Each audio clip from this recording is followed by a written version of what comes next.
ஜெய் வாராகி, என்னுடைய தங்கமே, என்னுடைய உறவே, என்னுடைய குழந்தையே, உனக்கு சந்தோஷமான விஷயத்தை சொல்லத்தான் வந்தேன்.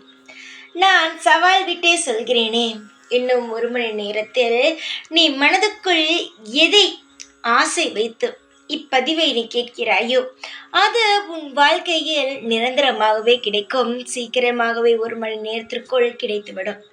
இந்த வாராகியுடைய சக்தியை நீ என்று தான் புரிந்து கொள்ளவே போகிறாய். இதற்கு முன்பு வாராகி செய்யவில்லை என்ற ஒரு கோபமும் கவலையும் இருந்தது.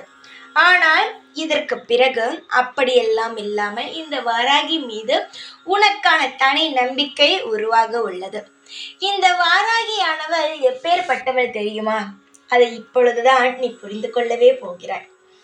நீ எனக்கு செய்த பூஜை, எனக்கு ஏற்றிய விளக்கு, இதெல்லாம் எனக்கு பெருசல்ல. என் மீது வைக்கும் நம்பிக்கைதான் எனக்கு பெருசு.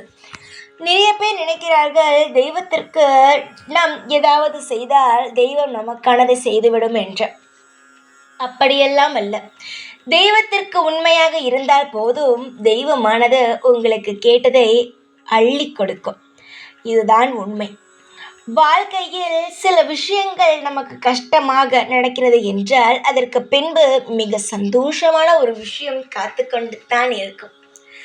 என்னுடைய அழகான பிள்ளைக்கு இந்த நேரத்தில் ஒன்று சொல்கிறேன். எவ்வளவு பெரிய கஷ்டம் வந்தாலும், எவ்வளவு பெரிய சந்தோஷம் வந்தாலும் நான் எப்பொழுதுமே சமமாக இரு. சந்தோஷம் வந்தால் ஒரே தெரியாக சந்தோஷப்படுவது, கவலை வந்தால் ஒரே தெரியாக கவலையாக இருப்பது. அப்படி இல்லாமல் எப்பொழுதும் நிதானமாக இருந்தால் எல்லாமே உனக்கு சமமாகவே இருக்கும்.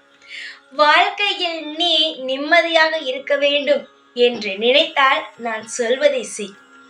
உன் வாழ்க்கையில் இதுவரை நிம்மதி இல்லை என்றால் நிச்சயமாக சொல்கிறேன், இதற்கு பிறகு நிம்மதி மட்டும்தான் இருக்கும்.